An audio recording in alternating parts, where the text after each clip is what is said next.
Hello to everyone at home! Welcome to La Fil Quick na Meals, where we show you how to make exciting dishes using our range of La Filipina products. La Filipina offers different pastas, corn, pork, and luncheon meat. So let's start! Today's dish is fusilli with mushrooms. We will be using La Filipina Fusilli and La Filipina Classic Corn Pork.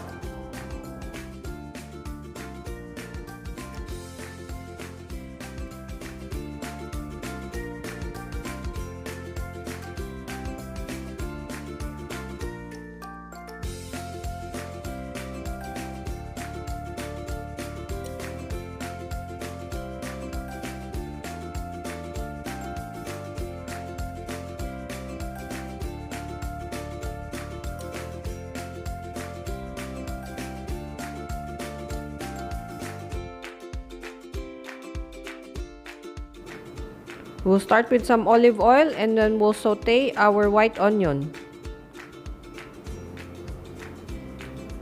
So we'll give this a mix.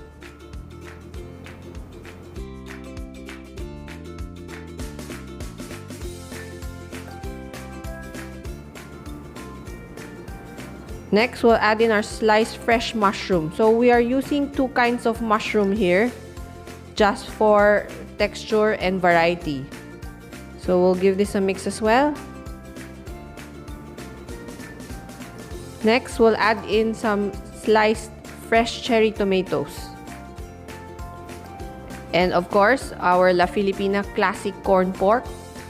So let's mix this all together. Now it looks really good. Let's add in some olives.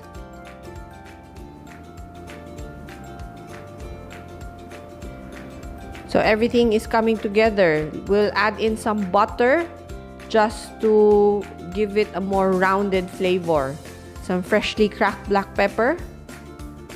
So we'll give that a mix after.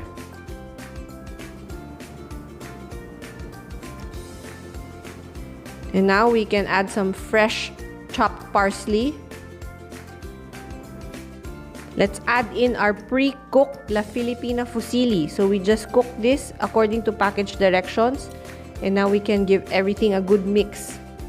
Check your seasoning, add some more parsley, and we're done.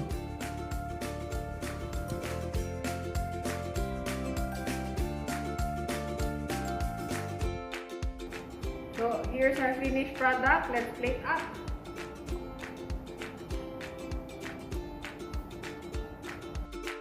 Let's garnish our plate with a lot of Parmesan cheese. So another sprinkle and our fresh parsley for a touch of green.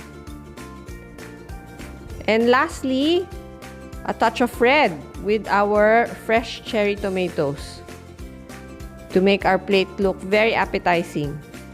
And we're done.